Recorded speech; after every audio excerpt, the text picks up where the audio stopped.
se apresenta melhor, mas desde já é um prazer muito grande ter o Domingos falando com a gente aí. Valeu, obrigado, palmas!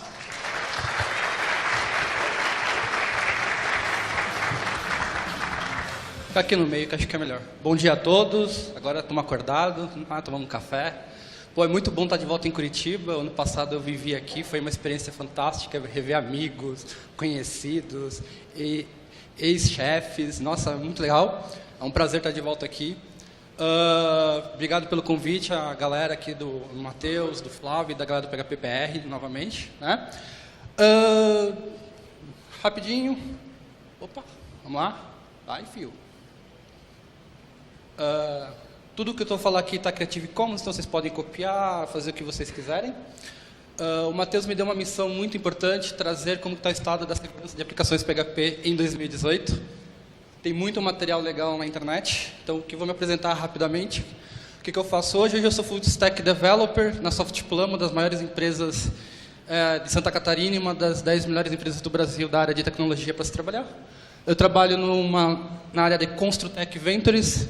A gente desenvolve o que a gente chama, tem fintechs, tem healthers, tem construtechs. Construtechs são startups na área de construção civil.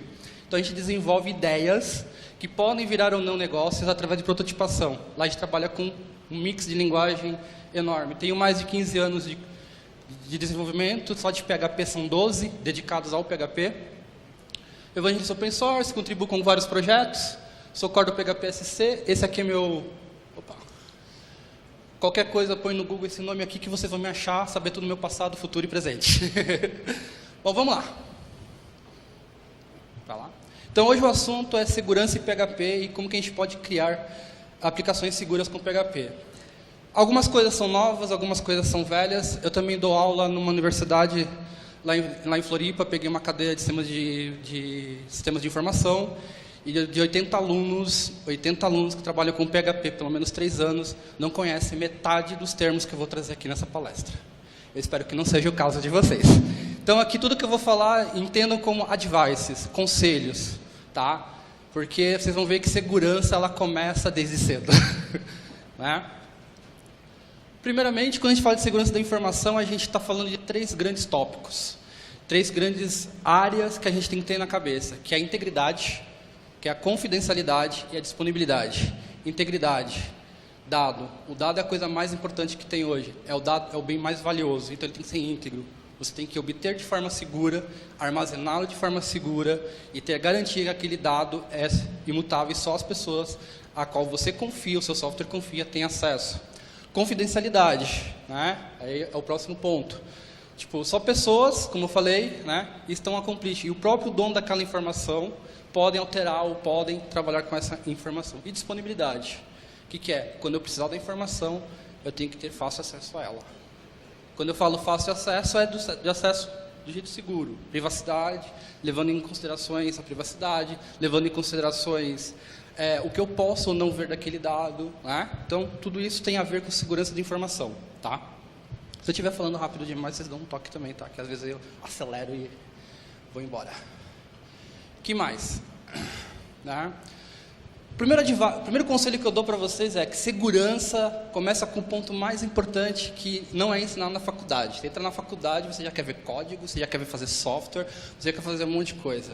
Mas professores, e aí eu me incluo dentro também, no começo de carreira você não é introduzido a esse tópico, planejamento. Né? Por que estou falando de planejamento? Tem a ver com segurança, tem tudo a ver. Por quê? Prevenir é melhor do que remediar. Então, primeiramente, para você poder pensar em segurança de aplicação, você tem que conhecer o ambiente que você vai trabalhar. Você tem que conhecer a linguagem de programação que você vai trabalhar. Você tem que conhecer aonde essa linguagem de programação vai rodar. Você tem que conhecer como esse ecossistema funciona, quais são as brechas, quais são os pulos. Não é? É muito importante isso. Então, se você não conhece direito, você programa PHP, mas não conhece o ecossistema PHP, a primeira coisa que eu aconselho vocês a fazer é entendam como funciona o ecossistema PHP. Tanto na web, quanto em linha de comando. Porque hoje nós temos também, o PHP está muito forte na linha de comando. Tá? Ou seja, em aplicações não web. Então é importante que nós tenhamos esse conhecimento. Tá? E não é um conhecimento superficial. Vá no detalhe. Tá? Segundo ponto, projete a sua arquitetura. O que é projetar a sua arquitetura? Não pense em coisas mirabolantes, comece simples, mas comece organizado, né? Quantos de vocês expõem na web a pasta source dos seus códigos? Será que você precisa expor a pasta sources de todos os códigos PHP, das classes PHP, na pasta pública do seu servidor web? É uma coisa para se pensar. Se você faz isso, dá uma repensada, né? Então, tipo, tem tudo a ver com... A arquitetura tem a ver com esse tipo de coisa, com esse tipo de pensamento. Se os arquivos de configuração estão expostos na web, eu consigo digitar um endereço lá e acessar, né? O Uncle Bob escreveu um tempo atrás, em 2012, um artigo falando sobre arquitetura clean. O Mineto, que é lá de Santa Catarina também, tem várias palestras sobre arquitetura simples e clean para PHP. Recomendo que vocês dêem uma olhada, para ajudar nessa parte de projetar arquitetura. O que a gente está falando quando fala de projetar arquitetura de software, né? E claro, o mais importante, mapeie os fluxos de entrada e saída da sua aplicação. Entenda como que aquele dado vai chegar até o seu sistema. Entenda como o usuário se relaciona com aquele dado, que é a entrada de dados. Porque lembra, qual é a coisa básica do processamento de dados? Você tem uma entrada, você tem um processamento e você tem uma saída. Então, antes de você sair codando, entenda como funciona esse ciclo, né? Então, mapeie esses fluxos, tenha isso muito claro na sua arquitetura, tenha muito claro isso no seu plano, tá? Então, tudo isso aqui é plano. Quando você tem um plano, você começa a mitigar problemas de segurança, tá? Isso aqui ninguém fala na faculdade, poucas pessoas falam. Você vai procurar artigo na internet, tem muita desencontro. Então, tipo, isso é um grande abre alas de como a gente começa a falar de segurança, tá? E claro, né, para fazer tudo isso, tem que estudar e informar-se, né? Então, outra dica que eu dou é procure uma boa documentação em fontes de energia. Aqui eu coloquei fontes de pesquisa. Aqui eu coloquei, né, a gente trabalha com PHP, PHPNet, apesar de tudo, tem muito material rico lá dentro, tem muita coisa sendo atualizada, principalmente com as novas versões que estão saindo, tem muita coisa nova chegando, muita documentação, tem uma parte inteira só de segurança, focada em PHP, que vale a pena dar uma lida, então comecem pelo manual. Não podemos esquecer do WhatsApp, também, que é um outro órgão que ajuda a gente a criar aplicações modernas, mais seguras, com dicas, problemas e como resolvê-los, etc., né? O PHPSec também, que ele mostra falhas de segurança em libs, bibliotecas, frameworks, etc. Do PHP também é uma outra fonte recomendada que vocês tenham lá no seu read list, sempre está olhando toda semana, toda hora, para ver o que está acontecendo em questão de segurança com o mundo PHP, já que é o nosso ecossistema, certo? Porque a única certeza que a gente tem nessa vida de desenvolvedor de software é, por mais que você se prepare, por mais que você estude, por mais que você arquitete, falhas ocorrerão. Não existe sistema 100% seguro. Por quê? Porque o sistema é feito por seres humanos. Ele roda numa máquina. E ele é feito por ser humano. E ser humano falha, inclusive eu. Então, tipo, não pense que, por mais que vocês pensem e façam tudo, que não vai ocorrer. Sempre vai ter uma brecha, sempre vai ter um problema. Então, aceite e esteja preparado para trabalhar com ela quando elas ocorrerem. É muito mais fácil você estar preparado para o problema quando ele ocorrer do que você não estar preparado para o problema e não saber o que fazer, virar noite de madrugada, virar final de semana fazendo coisas sem saber o que está fazendo, simplesmente na tentativa e erro. Tá? Isso não deve acontecer. Se acontecer um problema, você tem lá o plano de mitigação para resolver aquele problema, porque você já está ciente que o problema vai ocorrer. Eu falei de ambiente, né? Então aqui agora eu vou começar a passar alguns tópicos de ambiente mesmo. Aí vou falar de desenvolvimento, vou falar de IDEs, vou falar de configuração do PHP, de servidor um pouquinho, e entrar em umas coisas mais avançadas aí do lado do usuário também. Então a primeira coisa, hoje o PHP roda muito mais na web. Acho que 70% do código PHP hoje roda através do servidor web, seja um Apache, seja um Nginx, ou seja através de algum server application, né? Então, tipo, a primeira coisa que vocês devem fazer, cara, assim, na produção, é verificar se o expose PHP não está expondo a versão do teu PHP, não está expondo nos headers do cabeçalho HTTP, né, informações sensíveis da sua configuração. Versão do PHP, a versão do sistema operacional, esse tipo de coisa, tá? Então, eles vão onde que vão aparecer essas informações? No header. É só você dar uma olhadinha no header, ver lá se não tem exposed by, powered by, etc, etc, etc. Se você trabalhar com Apache, é bem simples resolver essa questão. Veja, Você fala com o seu administrador de infra e pede para ele trocar lá os server tokens do Apache para essas duas informações aqui. O que essas duas informações vão fazer lá em produção? Simplesmente vão tirar essas informações que ajudam um hacker mal intencionado, um usuário mal intencionado, para simplesmente falar, é um Apache, se você quiser até pode personalizar esse nome que aparece aqui, se você assim o querer, né? Tipo, se o seu servidor de produção ainda dá esse tipo de informação, converse com o seu sysadmin para que mude isso. Então, tipo, isso já é um ataque. Veja, não escrevi nenhum código, simplesmente coisa simples. É assim que hackers usam engenharia para começar a invadir o seu sistema, principalmente quando você começa a crescer e ficar famoso na internet. Certo? Então, aqui, você sabendo a versão do Apache, a versão de PHP, eu consigo vir nesse site, por exemplo, e saber quais são as últimas vulnerabilidades que tem nessa versão e, de repente, fazer um exploit, fazer algum sniffer para tentar invadir meu servidor através dessas falhas aqui. Ó. Isso é público, todo mundo tem acesso. Entendeu? Então, tipo, a gente está trabalhando em cima de tratar esse tipo de ocorrência. Né? E agora vamos falar um pouquinho de código. Vamos começar a entrar lá dentro dos seus arquivos PHP. Como que você trabalha com o seu arquivo PHP hoje? Esses dias eu recebi um código bem interessante, misturando PHP, 3 tipos de tags. Lembro que até o PHP 5... Até o PHP 7, se não me engano, que ainda aceitava o ASP tags, tralala, né? Recebi um arquivo PHP de um aluno que ele tinha as 3 tags no mesmo arquivo. É sério.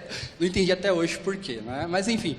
Então, quando você for escrever código PHP, primeira coisa, omita sempre a tag de fechamento por padrão. Primeira coisa, você vai evitar esse tipo de coisa que é chato pra caramba, certo? Atrapalha o usuário, pode parar o seu sistema, né?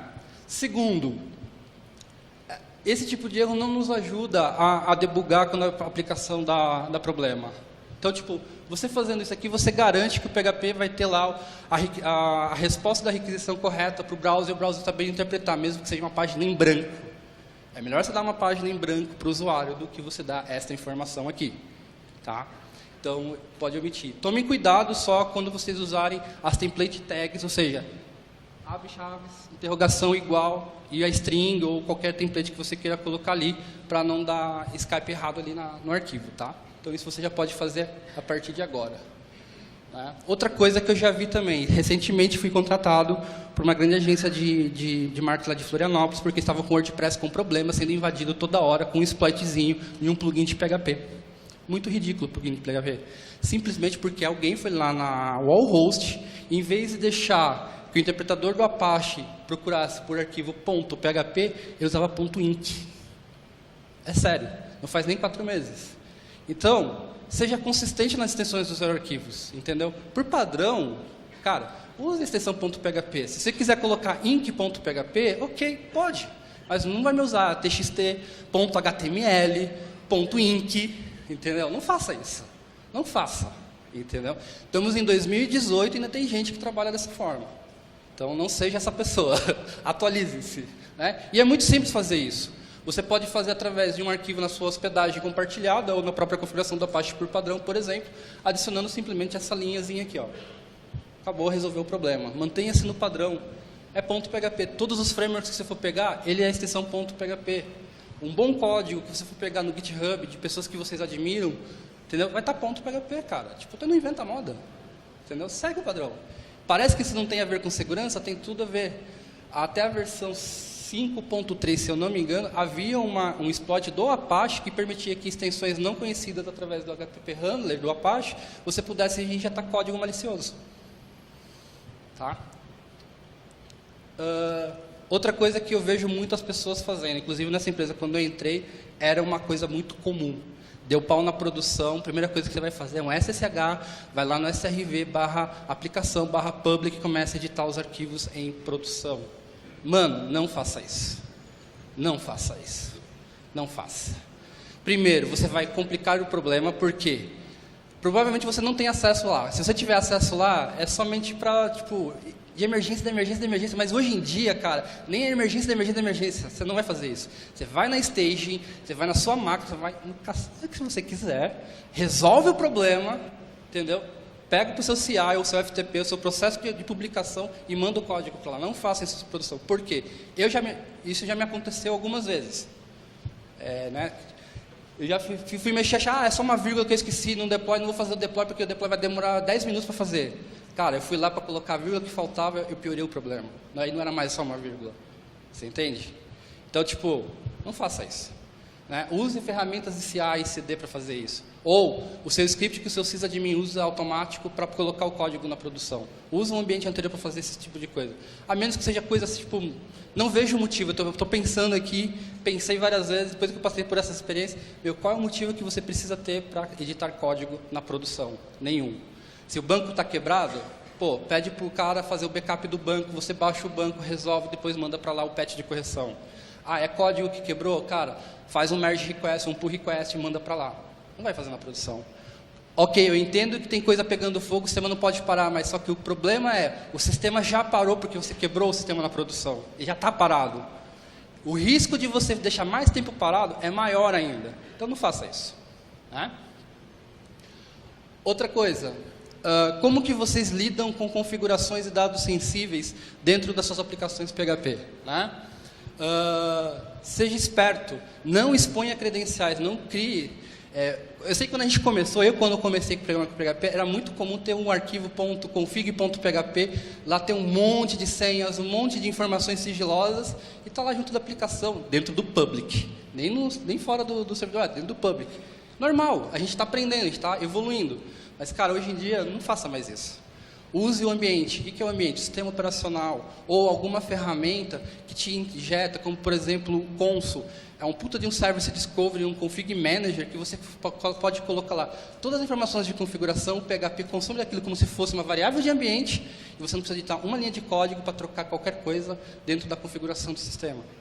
Olha só, então tipo, se alguém invadir a tua máquina, ele vai ver arquivo PHP, ele vai ver, vamos supor que ele consiga fazer isso, mas ele não vai ter acesso a dados sensíveis, como senha do banco de dados, senha do seu SendGrid. Numa empresa que eu trabalhei há 2 anos atrás, a gente teve um problema no software legado, o cara descobriu onde estava o arquivo config.php em plain text, tá? Detalhe, importante. Ele conseguiu pegar a nossa senha do SendGrid, o cara começou a fazer spam com a nossa conta, fora da nossa aplicação, no SendGrid. O SendGrid toda hora bloqueando a gente. Tipo, coisa besta, um sistema legado que nem foi eu que fiz, nem nada, mas estava dando manutenção e nunca percebi que o config.inc estava lá exposto na web com essas informações sensíveis. Entendeu? Tá? Outra coisa, se você trabalha com APIs, trabalha com coisas, sempre verifica se o cara é realmente quem ele diz que ser. Use informações que a sua aplicação gerencia, que a sua aplicação conhece, como por exemplo, API tokens de serviços externos. Tá? Use variáveis de maneira sempre que possível. Então, tipo, tá? Parta sempre desse princípio. Outra coisa que era muito comum há uns anos atrás, espero que isso aqui tenha diminuído, que hoje existem outras formas de você interagir com o sistema operacional através do PHP. Né? Funções de sistema, muita parcimônia no uso. Cara, pergunte, eu preciso realmente usar uma dessas funções? Se você responder sim, pergunte de novo, eu preciso mesmo? Não tem um framework, uma lib, alguma coisa mais testada, mais prontinha em PHP que eu possa substituir por isso daqui? Faça essa pergunta. Porque isso daqui é onde, assim, o pessoal fala, o PHP é inseguro. Não, o PHP não é inseguro. Ele te dá a liberdade de fazer o que você quiser. Com liberdade vem grandes responsabilidades. Você escolhe se você quer usar isso daqui. E se for usar, use do jeito certo. Né? Certo? Nunca esqueça de passar os parâmetros com escape shell arg, com escape shell cmd. Né? Nunca vai colocar lá uma string template direto ali no comando, porque nunca se sabe. Né? Daqui a pouco eu vou falar um pouquinho sobre isso. Tá? Então, tipo, precisou interagir com o sistema operacional, hoje o PHP oferece outras formas, a SPL tem uma lib inteira para você fazer isso de forma orientada a objetos, sem ter que usar esse tipo de coisa. E, se possível, desative isso do seu servidor. Lá no PHP você consegue desativar essas funções. Certo? Outra coisa que ainda é tabu, e todo mundo, que até quando a gente vai contratar, pede para o cara fazer um sistema básico de login e senha, o cara me manda lá uma classe bem bonita, toda orientada a objeto, com interface, com abstrações do cacete, mas na hora que ele vai encriptar a senha, ele me usa alguma dessas funções no PHP mais recente. Alguém aqui ainda usa esse tipo de função para hashear a senha dos seus usuários? Se você estiver no PHP 7 em diante, por favor, não faça isso. O PHP oferece uma forma melhor de fazer isso. uma forma mais segura de fazer isso. Um hash que é mais difícil de quebrar, certo? Que são as funções hash underline. E a partir da versão PHP 7.2, além da bcrypt, você tem uma outra possibilidade de encriptar, que é usar toda a extensão da libsod junto com o Argone 2. Que aí sim você está... Né? Do que é isso que eu estou falando? Né? Vamos dar uma olhadinha rapidamente. Então esse aqui é o jeito novo de você trabalhar com hash de password. Olha só, uma funçãozinha. Você não precisa passar essas options, mas aqui, ó, só para exemplo, eu estou passando qual é o custo desse hash, qual é o tempo e quantas threads eu vou fazer o rehash dessa senha para garantir que ela vai estar 100%. E aqui eu passo qual é o algoritmo que eu vou passar. Eu tenho uma senha aqui que, tipo, a última vez que eu fiz uma pesquisa sobre isso, o cara vai levar alguns aninhos para quebrar esse hash usando o Argone 2. Tá? Eu não sei se já aumentou ou mudou isso, mas a última vez o cara ia levar alguns aninhos para descobrir o que está aqui dentro desse hash. Tá? E tem outra coisa, não trabalhe mais com salt, ainda tem pessoas ainda que geram salt e guardam no banco lá, a senha racheada mais o salt do cara. É tão legal essa função que ela já faz esse trabalho pela gente. Ela internamente já trabalha com o salt, você não precisa passar, não é aconselhável. Se você quiser, você até pode, mas não é aconselhável. Por quê? Porque simplesmente você tem um método para verificar se a senha que o usuário passou é correta. E se você, por algum motivo, mudou a dificuldade, mudou o custo de gerar aquela senha, você pode fazer o rehash. Entendeu? Tipo, então, você não tem mais problema com isso. Se tem algum problema de segurança, você teve que fazer um novo rehash, aumentar o custo para gerar esse hash, o PHP já te oferece funções simples para fazer isso. Tipo, que não onera o usuário não vai ter que digitar uma nova senha ou coisa do tipo, você já consegue fazer isso.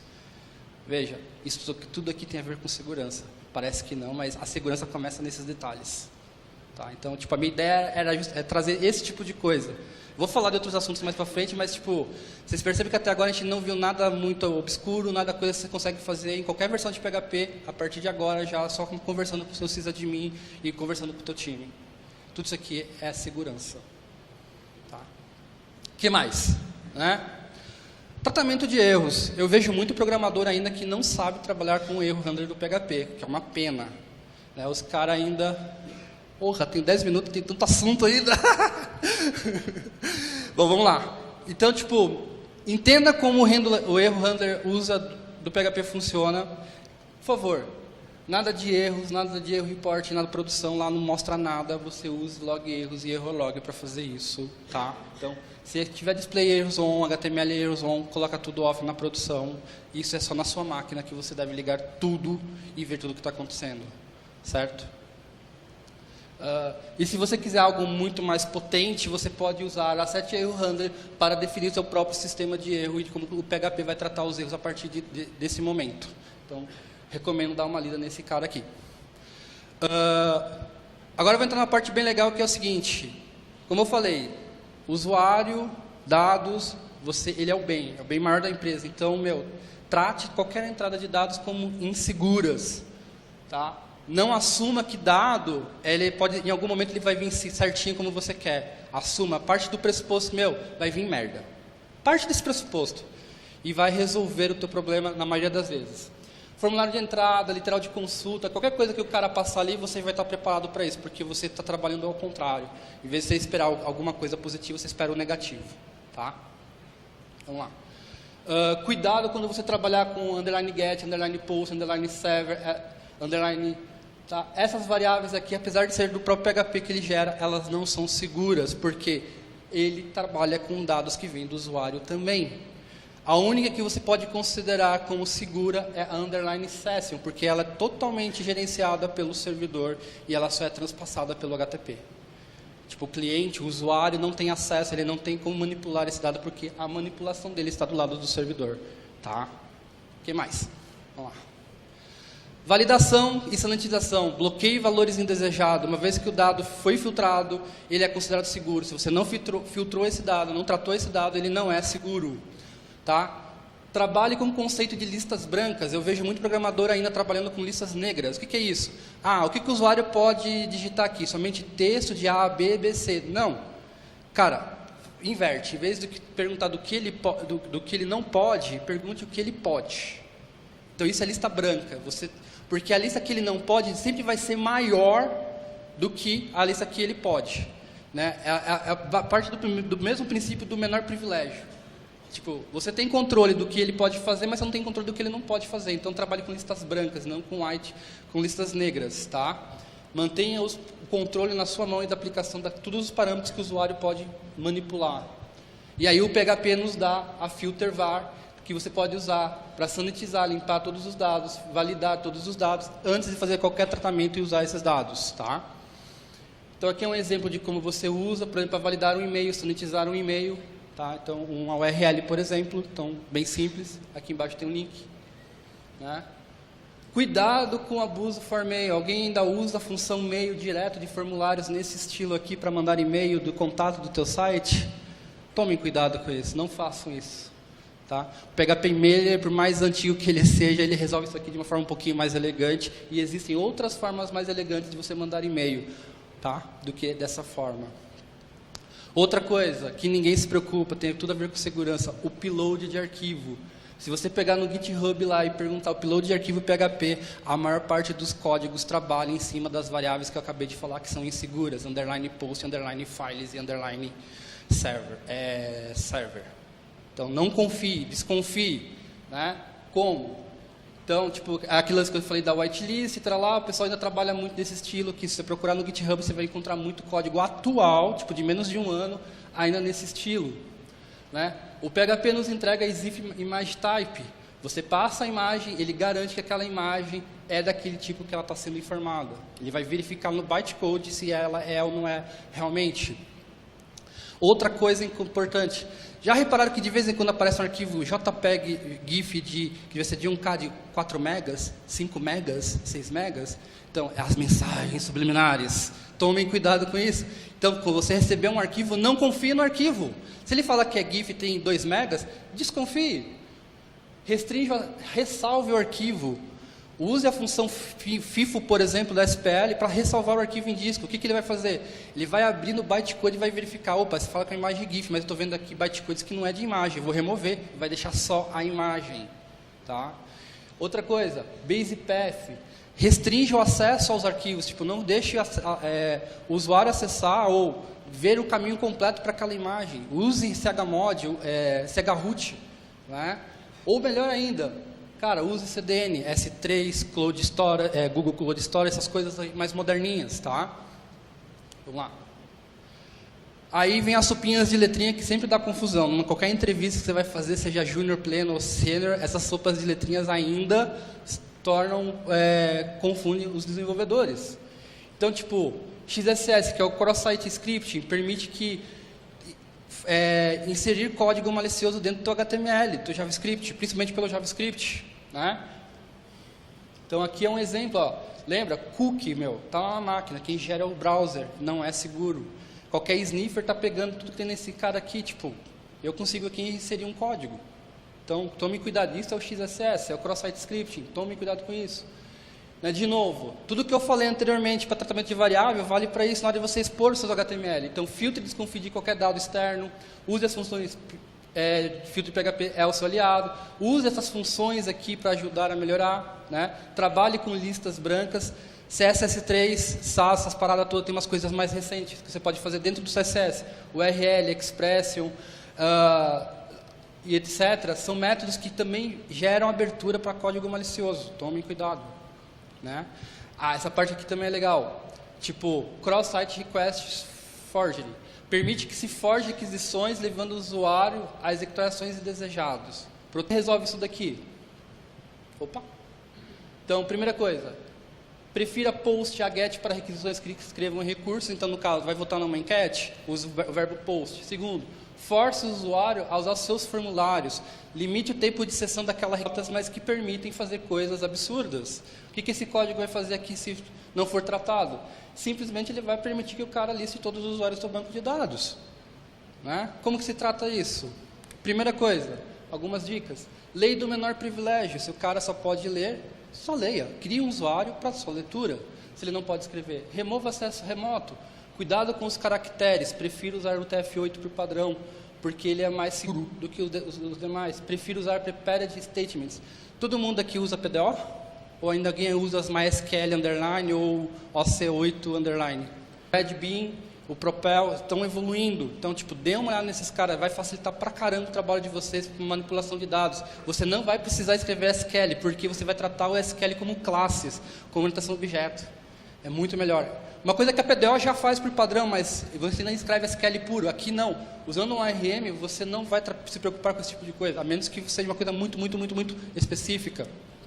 Né? Considerações. Tudo isso que eu falei, tipo assim, é só a ponta do iceberg, tem muito mais. Eu não falei de HTTPS, eu não falei de engenharia, de sniffer, de rede. Tem assunto pra caramba. Eu tentei compilar as coisas mais básicas para dar um pontapé inicial para que vocês saiam daqui e saibam por onde pesquisar. O Rafael Jacques tem 2 palestras excelentes sobre XSS e CSRF. O Galvão tem uma outra super poderosa sobre PHP e segurança. Então, dê uma olhada, procure no Google. Né? Segurança deixa a aplicação lenta? Depende. Segurança é complexo de aprender? Como vocês viram, dicas fáceis, rápidas, não é tão complexo assim. Né? É difícil de implementar? Eu acho que não. A resposta continua sendo, não importa, não sacrifique seu usuário ou aplicação, implemente segurança, mas também não exagere.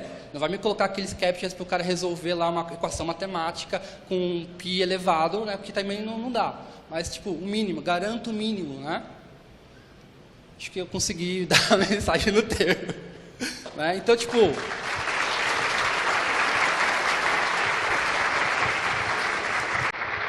A minha ideia é trazer esses tópicos e que vocês agora saiam daqui, vão pesquisar, podem conversar com seus colegas, seus pares, e tipo, coisas simples, nada de complexidade, entendeu?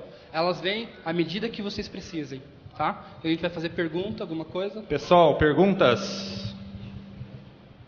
Lá, vou até você. Vou fazer 2 perguntinhas aqui, enquanto o Vinícius vai se preparando lá.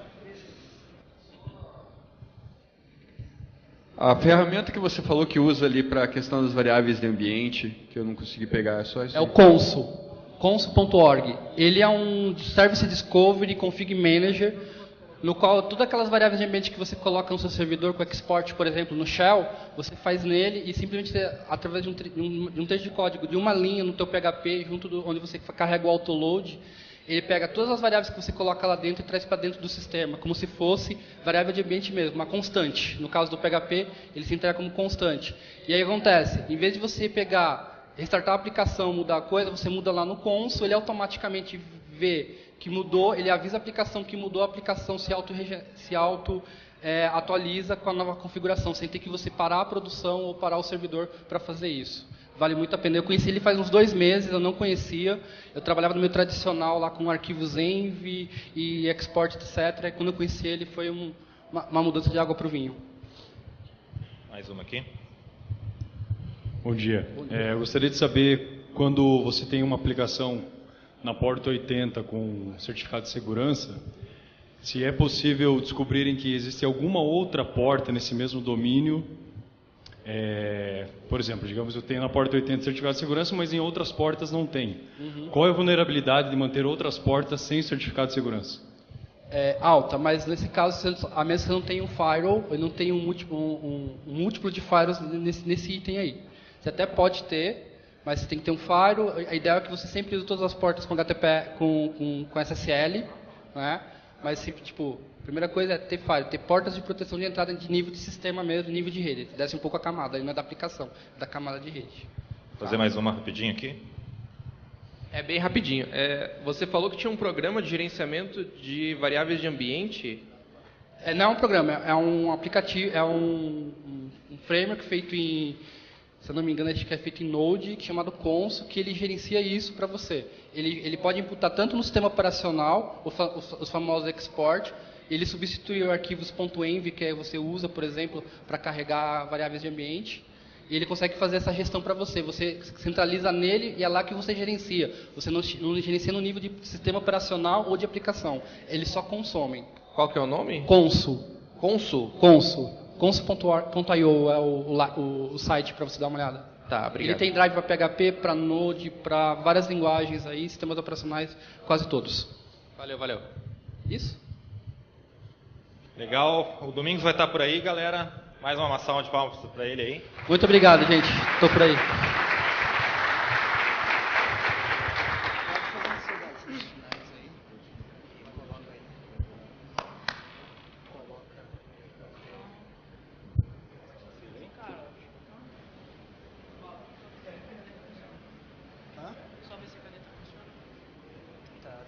Dá um F5. Você tem que arrastar pra lá. Ah, não, já tá lá. Eu coloquei aqui no clicker. Tá, você tem que clicar agora. Só essa aqui.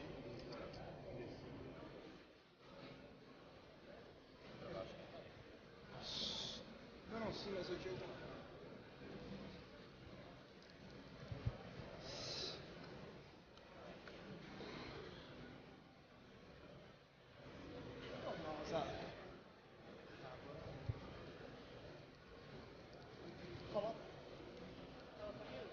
Ah, tá. O negócio é o seguinte, tem que colocar essa parada para esse lado aqui, ó, USB, porque o sensor dele é desse lado. Então tem que mirar aqui, tá?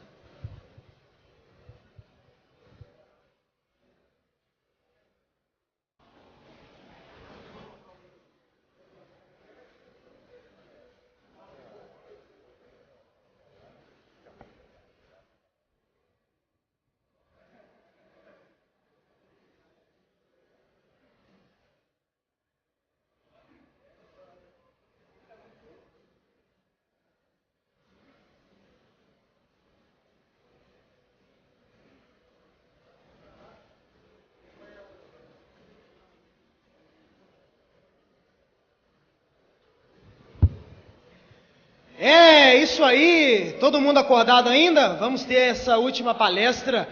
A gente fica muito agradecido com a vinda do Vinícius, cara, ele é um cara fenomenal. Ele vem da torcida organizada porque ele encheu uma van lá de Guarapuava e trouxe uma... Cadê a galera de Guarapuava aí? Ô! Tá vendo? Tem muita gente daqui que mora 2 quadras e não vê, cara. Os caras saíram 3 horas da manhã? 3 horas da manhã, velho. Então, com vocês, Vinícius, valeu!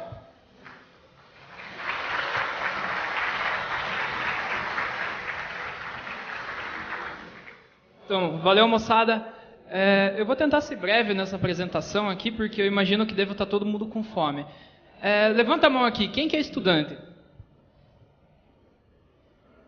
Me ferrei.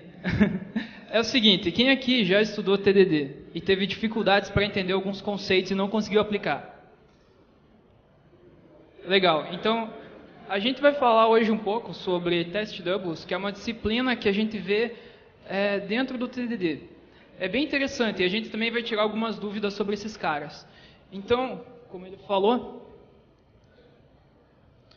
eu sou o Vinícius, eu trabalho na Let's Grow Systems no cargo de CTO e eu também sou mentor pelo Training Center, que é uma comunidade online onde a gente mentora pessoas, ajuda na carreira, enfim, em várias coisas nesse sentido, questão de estudos e tudo mais.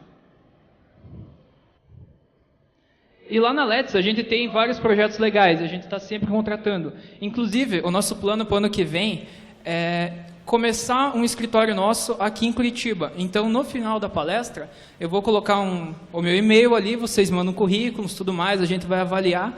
E a ideia é começar uma Let's aqui em Curitiba e depois em outras cidades. Primeiro pela capital. Inclusive, a gente tem diversos projetos. Eu estou trabalhando agora na reescrita de uma exchange de Bitcoin. Então, se vocês quiserem trabalhar em umas coisas loucas, é lá. Então, a gente vai começar do básico, né? O que é TDD? Alguém aqui não tem noção do que é TDD? Levanta a mão. Ah, beleza. Então, o TDD nada mais começando um pouquinho sobre história, alguém aqui já conhece esse cara, o Kent Beck? Então, ele é praticamente o criador do TDD. Em 1994, ele criou uma biblioteca chamada S-Unit. Essa biblioteca ela foi a primeira biblioteca que implementava os conceitos de testes. Depois disso, no ano de 95, ele fez uma apresentação nesse evento aqui, onde ele formalmente apresentou o TDD. Ele tirou essa ideia, o pai dele era desenvolvedor, e ele tirou uma ideia dos cartões perfurados, onde Ele pensava no que ele queria chegar e depois ele começava a trabalhar para chegar naquilo. Foi daí que surgiu essa ideia de escrever os testes. E junto com o Eric Grammer, ele publicou um artigo chamado Test Infected, no ano de 2000, onde basicamente o que ele falava nesse teste? Ele dizia assim, como que escrever testes era uma coisa viciante, ele explicava o complexo ali de você aprender no começo, como que a curva de aprendizagem era alta, mas depois como que ficava viciante e como que era bom para a tua aplicação. E finalmente, no mesmo ano, ele publicou esse cara aqui, que eu recomendo a leitura de vocês, e ele vai estar nas minhas referências, que é o TDD by Example, que é basicamente o livro onde ele cunhou esse termo de uma forma mais formal, abrangendo vários tópicos, vários deles que eu vou explicar aqui hoje para vocês. Então, o TDD é um ciclo de programação que funciona da seguinte forma. Vocês já devem ter visto isso aqui em vários lugares. Eu vou escrever um teste lá, primeiro ele vai falhar. Por que ele falha? Porque eu vou escrever o teste antes do meu código de produção existir. Aí eu escrevo meu código de produção até aquele cara passar. E por último, eu refatoro ele. Então, basicamente, é a ideia desse ciclo. Na prática, seria alguma coisa mais ou menos assim. Então, eu tenho esse cara aqui, que é um teste, e eu estou instanciando lá uma classe chamada checker. E essa checker, ela tem um método lá chamado isPalindrome, e eu passo uma string para ele. E no final eu dou lá um this assert true, e eu pergunto, o resultado desse cara é um palíndromo? E aí ele tem que responder para mim. Quando eu rodar esse teste, em primeiro momento ele vai quebrar, porque não existe o código de produção, ou em teoria não deveria existir, que faz esse cara acontecer. Essa classe checker, ela não deve nem existir nessa altura do campeonato. Aí eu vou lá, escrevo a minha classe checker, né? Coloco lá uma public function, um isPalindrome, passo uma string ali para ele, e aí eu faço todo um tratamento ali para verificar se ele é um palíndromo. E aí o meu teste vai passar. Então, basicamente, é assim que funciona o ciclo na prática.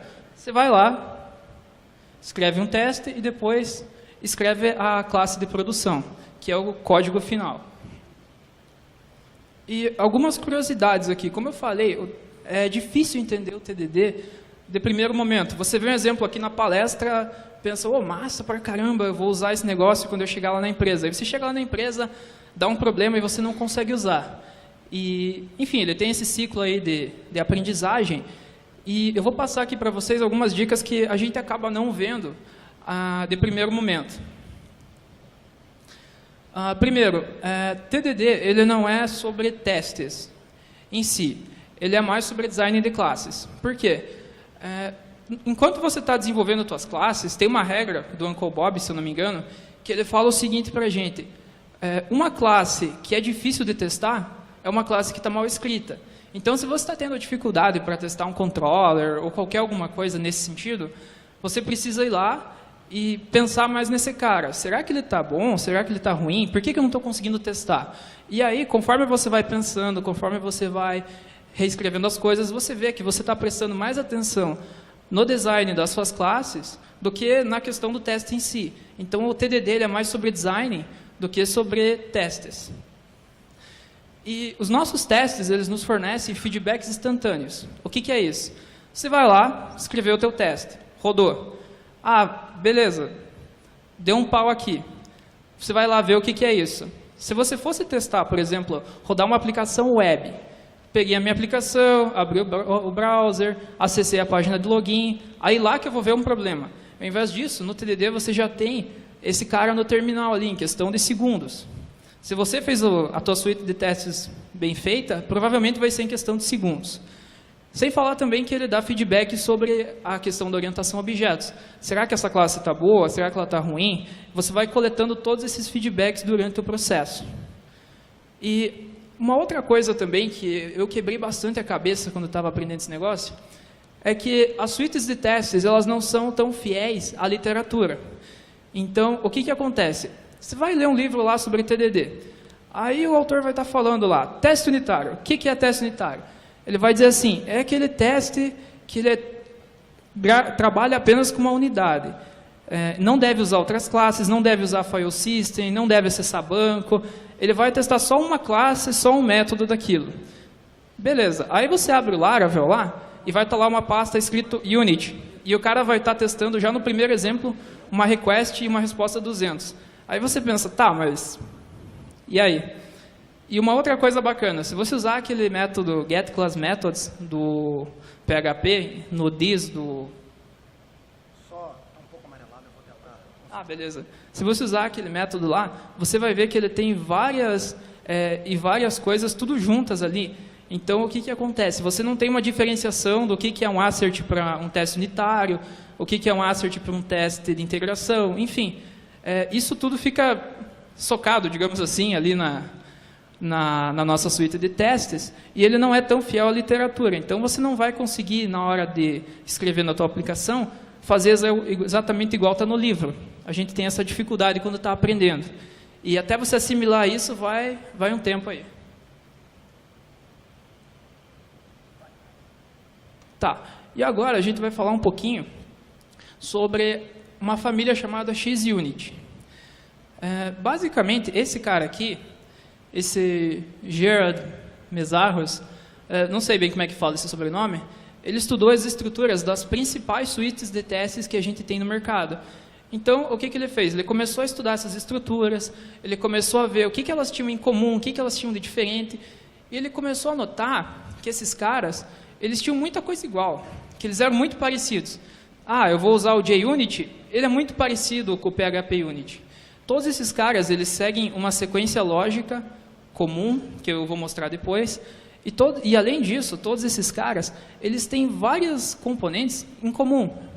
Então, sabendo disso, o que ele fez? Ele publicou um livro, que é esse cara aqui, XUnit Test Patterns, e lançou em 2007, que também vai estar ali nas minhas referências. E o que ele faz com esse livro?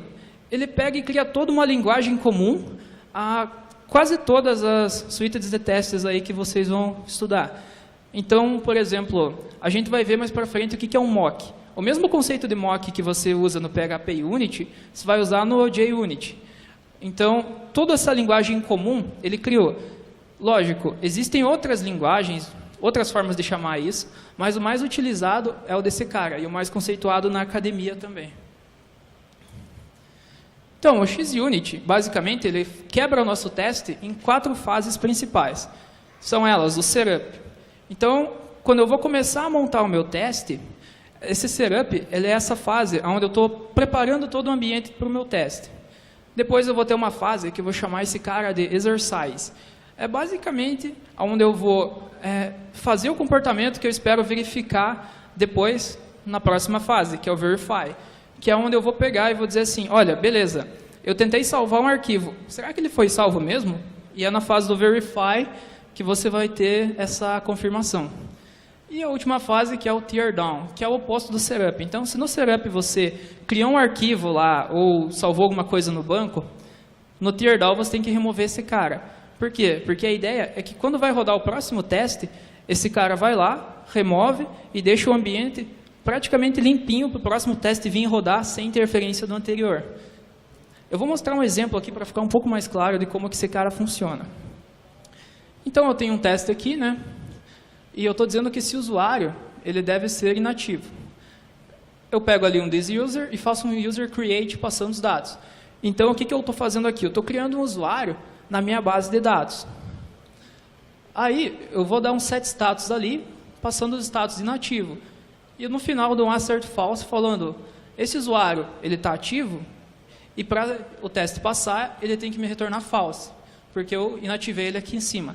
E no final, onde está esse método teardown, ele vai destruir esse usuário, ou seja, ele vai limpar ele da base de dados. Agora, se eu olhar esse cara de uma forma um pouco mais atenta, eu consigo ver exatamente isso aqui. Exatamente as 4 fases que ele previa e que ele quebrou as suítes de testes. Então, lá em cima é o setup, que eu estou criando os elementos necessários para mim fazer o teste. O exercise, que é onde eu coloco ali exatamente qual comportamento que eu quero verificar. O verify, que é onde eu estou dizendo assim, olha, o que eu queria fazer deu certo, ele se comportou da forma esperada, então esse cara vai ser o verify. E o destroy no final, que vai fazer a parte do teardown, ou seja, quando eu for começar o próximo teste, ele não vai ter um cara no banco, ele vai estar zerado. E olhando assim para o nosso teste, a gente consegue dividir ele em duas partes, que são elas, o SULT e os colaboradores. Esse SULT, ele é o System Under Test, ou seja, ele é aquela parte do sistema que está sendo testada. É uma classe, é um método, é uma function. Então, tudo isso que está sendo testado no momento de execução, ele vai ser o SULT. Normalmente é um cara só, deve ser um cara só por teste. E vão ter outros caras que eles precisam estar lá para o teste acontecer. Que a nossa classe depende desses caras. E esses caras, eles são chamados de colaboradores. E a ideia deles é interagir com o SULT e mostrar e conseguir chegar no resultado final. Então eu vou mostrar um exemplo aqui para vocês melhor. Então eu tenho ali um teste onde eu estou dizendo que ele deve somar os itens do valor dos itens no carrinho. Eu vou instanciar uma classe chamada Product, passando um valor, um item passando a quantidade e o produto, vou instanciar um carrinho, eu vou adicionar o item para esse cara e eu dou um assert equals aqui no final, dizendo o total value desse cart é 40, que é o valor que ele tem que apresentar no final. Tranquilo. Quando eu olho dessa forma aqui, eu consigo perceber o seguinte. O que eu estou testando, afinal de contas, aqui? Quem que é o cara que é o meu SULT? Esse cara, ele é o total value da classe cart. É esse cara que eu estou testando aqui. É desse cara que eu quero retirar a informação. Só que para mim fazer esse teste, eu não consigo fazer tendo esse cara sozinho. Eu preciso de outras classes. E essas outras classes que vão estar lá com ele, é o que a gente chama de colaboradores. Então, tranquilo essa parte. Beleza, mas quando eu olho para esses caras, a primeira coisa que eu noto é que eu usei as classes reais. Eu peguei uma classe Product, a original, e coloquei lá. E depois eu testei usando a classe real. Mas o que tem de errado em fazer isso? Por que pode ter alguma coisa de errado? Eu vou mostrar mais para frente. Mas a gente tem uma técnica onde você pode substituir as classes reais por algum fake delas, por uma versão falsa, que eu consigo dizer exatamente como ela vai se comportar. E esses caras são os test doubles, que é o tópico principal dessa palestra. Então, o test double, ele é basicamente um termo genérico para esses caras aqui. Para um dummy, para um fake, para um stub, para um spy e para um mock. Vocês já ouviram falar nesses caras aqui? Já quebraram a cabeça tentando entender, né? Eu também. Então agora a gente vai mostrar um por um e explicar para que eles existem e para que cada um serve. Começando então pelo dummy. O dummy, ele é utilizado geralmente para você preencher uma lista de parâmetros. Ele tem uma característica própria dele que ele não é utilizado. Então, ele está ali só para fechar o time, digamos assim. E eu tenho dois tipos, o dummy object e o dummy value. Eu vou mostrar um exemplo agora. Então, eu tenho ali um método chamado deposit money. Ele vai receber um value e um account. E aí, eu vou ver aqui, esse valor é menor ou igual a 0, vou lançar uma exception. Caso contrário, o account vai chamar esse método aqui passando o valor.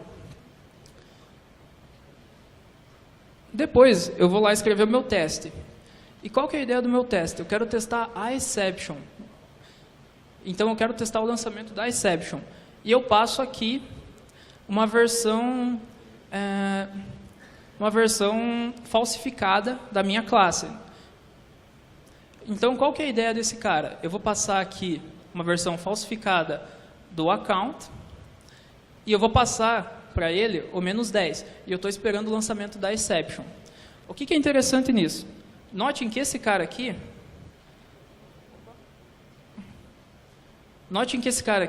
o account, ele não vai ser utilizado.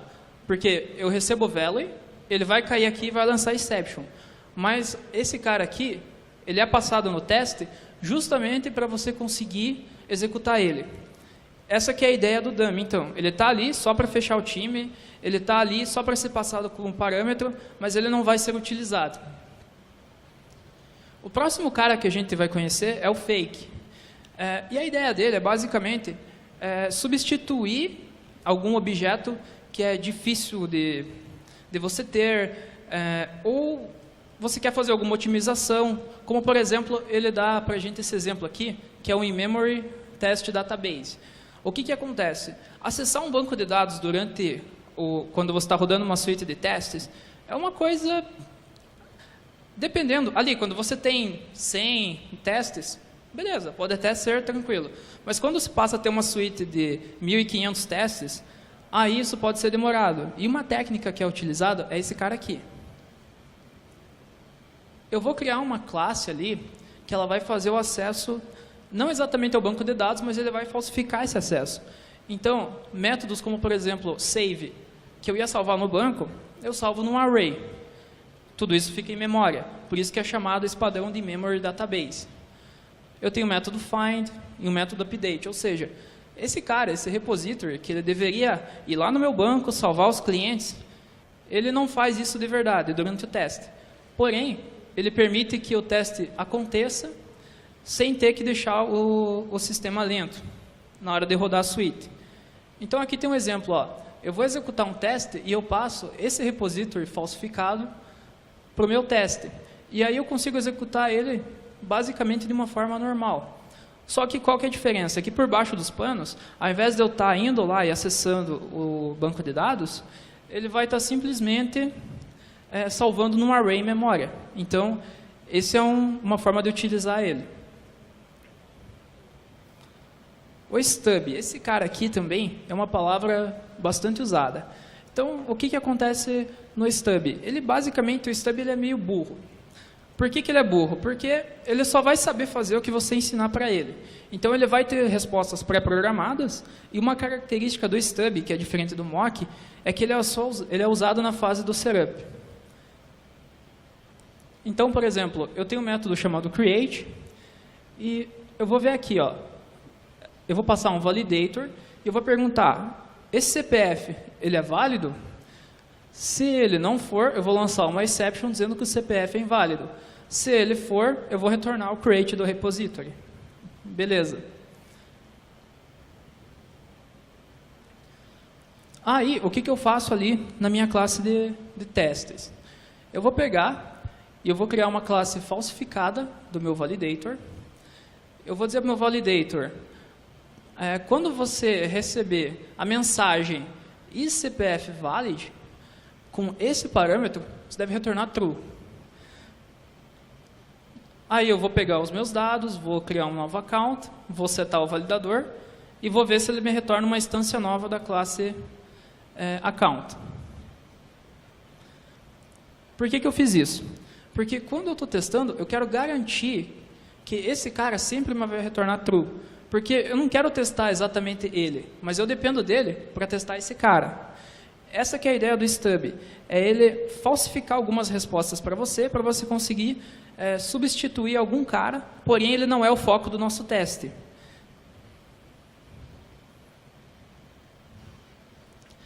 Um outro cara também, a galera que mexe com JavaScript provavelmente já leu a documentação do Jasmine.js, que é uma biblioteca lá que usa muito esse cara, o Spy.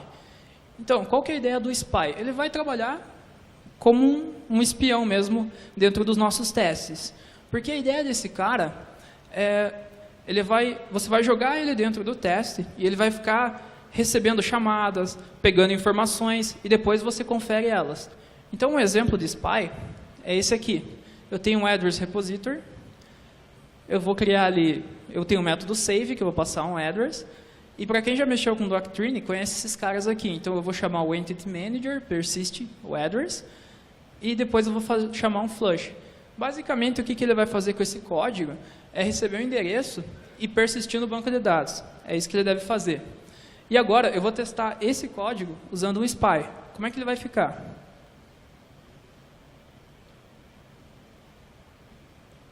Beleza.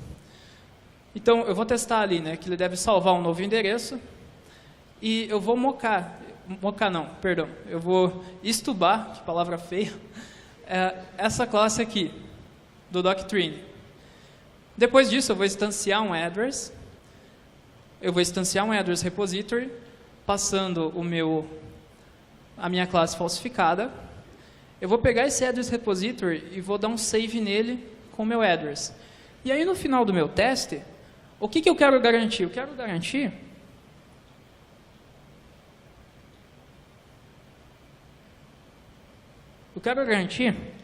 que esse flush aqui foi chamado. É isso que eu quero garantir no meu teste. Eu não quero ir lá no banco e ver. Eu só quero garantir que ele foi chamado. E no final aqui, eu pego o meu cara falsificado, vejo lá no método flush e digo, esse cara deve ter sido chamado. Essa que é a ideia do meu teste. É verificar se esse cara foi chamado. Para isso eu uso o spy, dessa forma que é um spy. Um outro cara que a gente tem também, esse é o mais comum que a gente escuta, é o mock. Então, o mock, digamos assim, ele é o irmão forte de todos esses caras aí, porque ele faz meio que quase tudo que os outros fazem. Vocês vão ver como é que é a diferença. Eles são utilizados na fase do verify, lá, lembrem-se das fases do XUnit, e diferente dos outros, ele faz uma verificação por comportamento. Eu vou explicar o porquê já.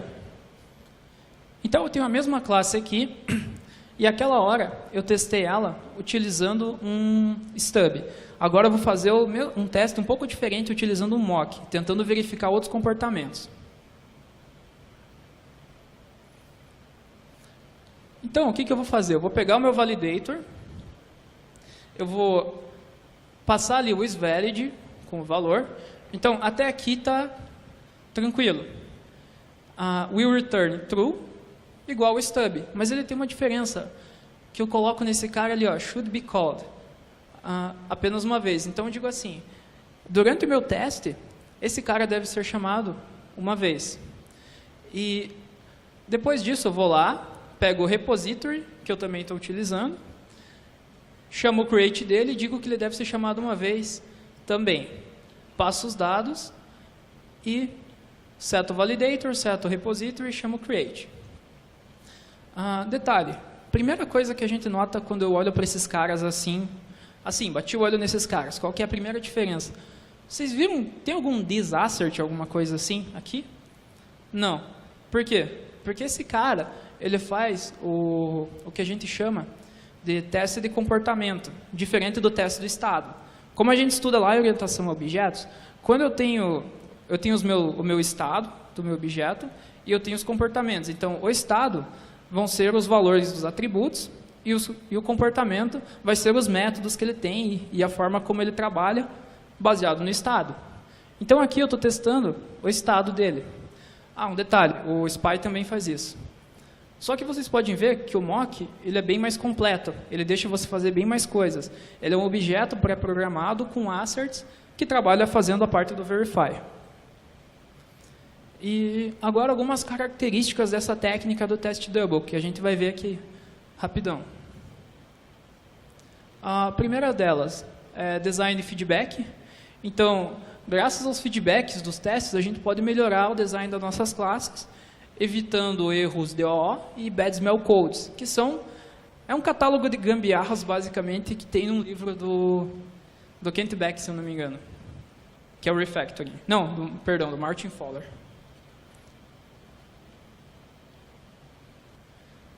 Então, eu tenho esse teste aqui,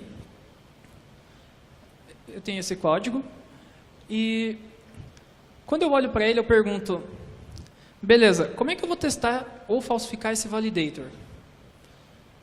Não tem como eu mocar ele.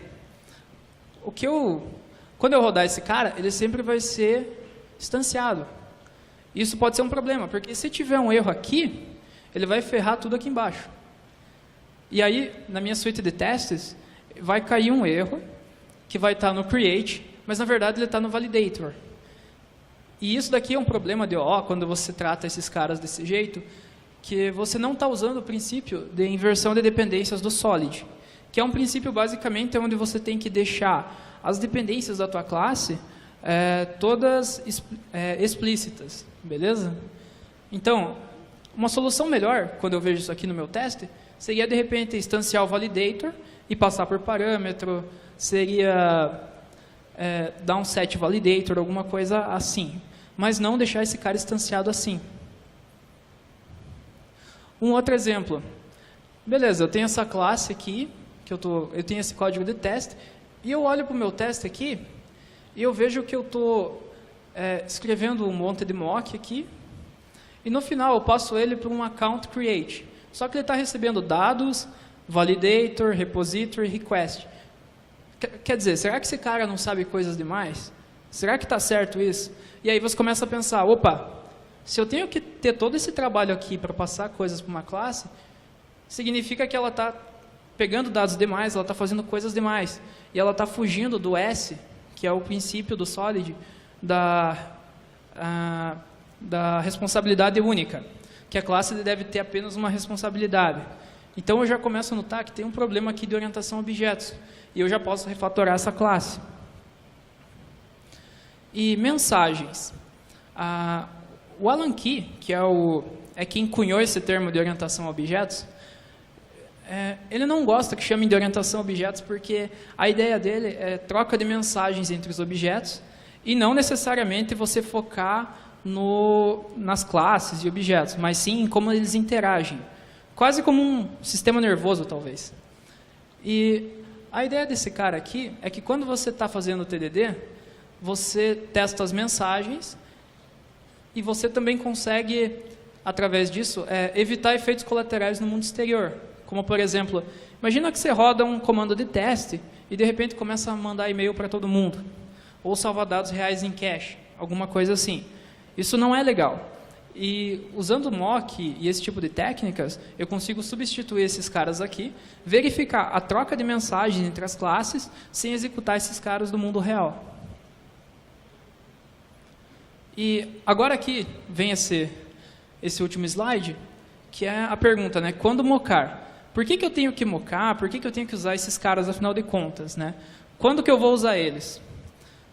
Bom, quando um objeto for difícil de ser instanciado, ou seja, eu tenho um objeto lá, sei lá, uma classe que eu não consigo instanciar ela, é difícil, vai dar muito trabalho, então eu consigo mocar ela, estubar, o que eu quiser, o que for necessário.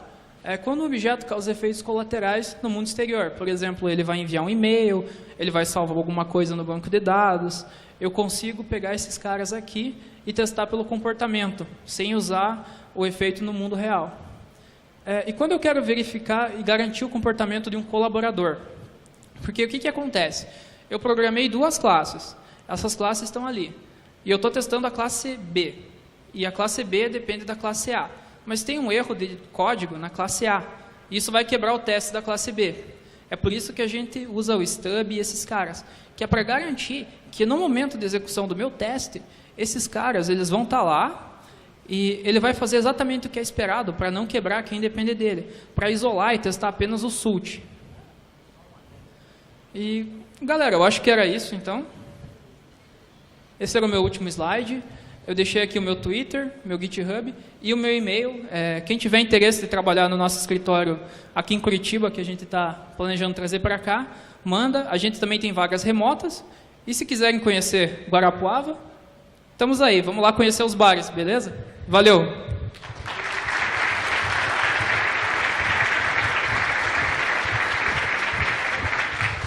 Perguntas.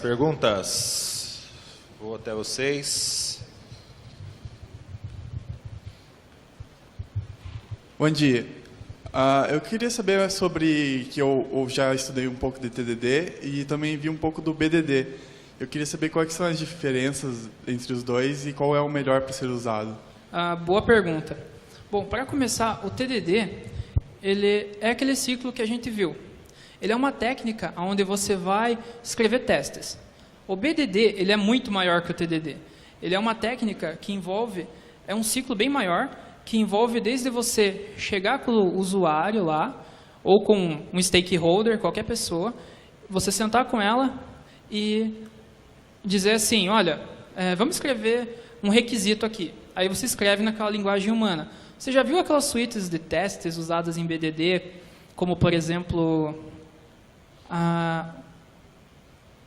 agora me fugiu o nome. Mas, enfim, tem algumas suítes de testes, eu esqueci agora o nome delas, Kurt? Certo. Como? Ah, lembrei. Valeu, cara. Nossa, você salvou minha vida hoje. Então, você tem, por exemplo, o Cucumber, que você usa para escrever uma especificação executável, que é um cara que vai basicamente cobrir um requisito do usuário. Ele é uma documentação executável. E o BDD, ele tem um ciclo que é bem maior, que vai desde você sentar com o teu cliente e decidir o que vai ser feito, escrever os requisitos, escrever os cenários, e aí você vai ter toda aquela parte de conversa com a equipe, enfim, ele é um ciclo muito maior. E o TDD, ele está dentro do BDD. Então, eles são coisas diferentes. São coisas bem diferentes. Um é um ciclo de testes, o outro é um ciclo de desenvolvimento. Espero ter respondido aí a tua pergunta, cara. Beleza? Mais perguntas? Deixa eu ir lá primeiro, que deixa eu lá. Se der um tempinho, a gente volta. Cara, parabéns pela palestra. Valeu. É um assunto excelente, que é difícil de compreender e, das vezes que eu vi, pelo menos em palestras, as pessoas passam de maneira muito superficial. Você não consegue entender a diferença desses assuntos, desses termos, né? E isso é um negócio curioso porque a gente pensa que a orientação a objeto é um negócio fácil. A gente aprende que classe, estende, dá um novo objeto e acabou por aí. E o problema é que a orientação a objeto ele não é um paradigma fácil, é um paradigma muito mais complicado do que a gente imagina. Por isso que tem Solid, Design Patterns e decisões de projeto. Uma das coisas que você falou, cara, que eu achei muito interessante é como isso melhora o design dos testes. E, cara, na sua opinião, pelo menos comigo, eu comecei a entender mais de testes depois de compreender a parte de design. Como os testes, você fazendo ele da maneira certa, ajudou a melhoria do design e quando você teve essa mudança de mindset que permitiu que você compreendesse esses assuntos? Tá. Excelente pergunta aí, Marcel.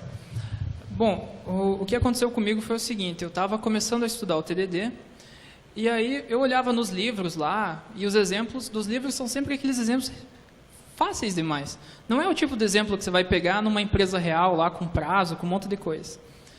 E aí eu comecei a notar que eu estava tendo muita dificuldade. Eu escrevi um monte de teste que eu chamava de integração, e não escrevi nenhum unitário.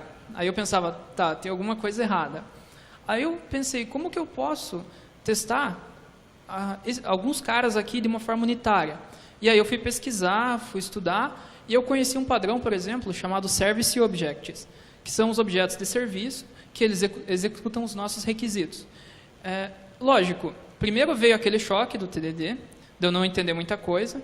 Depois, para melhorar, eu comecei a estudar, eu comecei a ler livros.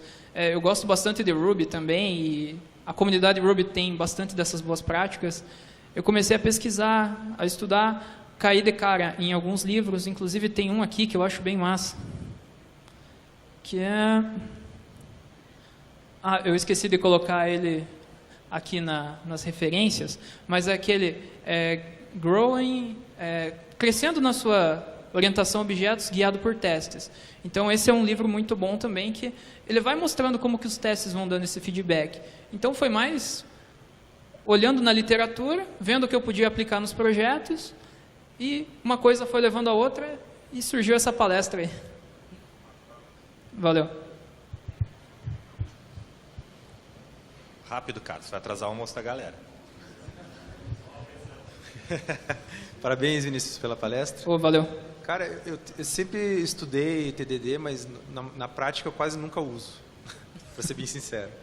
E eu sei que tem teste de integração, teste de comportamento, teste unitário. Mas a minha pergunta, para ser bem simples, é como que seria o teste de uma classe que faz um trabalho com imagens, um redimensionamento, um processamento de imagem? Você faz um mockup dela como? Boa pergunta. Essa é uma pergunta bem prática. Então, o que acontece? Quando você vai fazer o redimensionamento da imagem, provavelmente você vai pegar uma biblioteca, certo? Então, você vai fazer alguma coisa mais ou menos desse tipo. Deixa eu voltar aqui.